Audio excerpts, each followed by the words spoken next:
Les perceptions, ces fenêtres uniques sur le monde qui nous entoure. Chaque personne possède sa propre lentille, sa propre façon de voir, entendre, sentir et comprendre. Aujourd'hui, nous plongeons dans le monde fascinant des perceptions où la réalité varie d'un individu à l'autre. Imaginons deux amis, Anna et Robin, marchant dans un parc au crépuscule. Anna s'émerveille devant un magnifique coucher de soleil, les nuances de rose et d'orange qui inondent le ciel. Pour elle, c'est une expérience exaltante. Cependant, Robin ne partage pas le même enthousiasme. Pour lui, le coucher de soleil est agréable, mais il est absorbé par le chant mélodieux des oiseaux.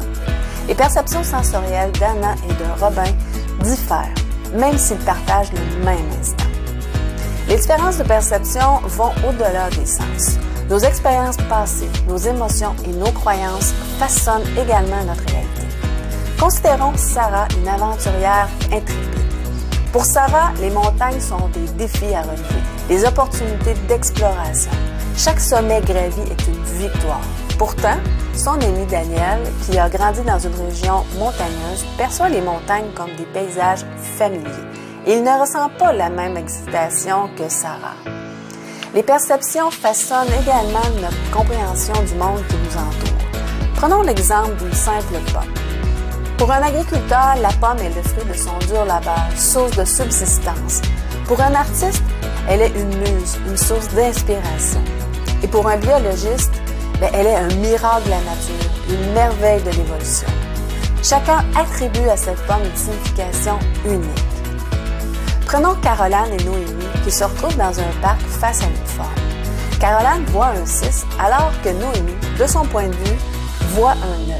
Pourtant, les deux ont raison. Revenons à nos deux amis Anna et Robin, assis à une table à la cuisine avec un verre d'eau rempli à moitié. Anna voit le verre comme étant à moitié plein, symbole d'optimisme et de possibilité. Cependant, pour Robin, le verre est à moitié vide, évoquant les préoccupations et les défis à venir. Les perceptions de la même réalité diffèrent, reflétant leur attitude et leur perspective unique. Les différences de perception varient encore en fonction des métiers. Sarah est médecin et après une longue journée de travail, elle voit le verre d'eau comme un besoin urgent de réhydratation.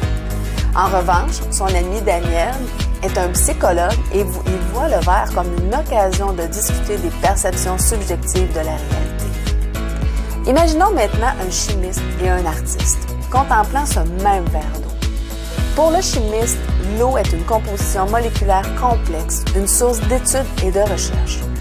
L'artiste, quant à lui, peut voir le verre comme une source d'inspiration pour sa prochaine création, un jeu de reflets et de couleurs. En fin de compte, nos perceptions sont comme des filtres à travers lesquels nous vivons notre vie. Elles rendent notre réalité personnelle et précieuse. Comprendre que les perceptions diffèrent d'une personne à l'autre nous invite à la tolérance, à la compassion, à la curiosité envers les expériences des autres. La prochaine fois que tu partageras un moment avec quelqu'un, souviens-toi que ce que tu perçois n'est qu'une partie de l'histoire. Explore les perspectives différentes car c'est là que réside la richesse de notre monde. Merci de m'avoir rejoint dans cette exploration des perceptions humaines. À la prochaine!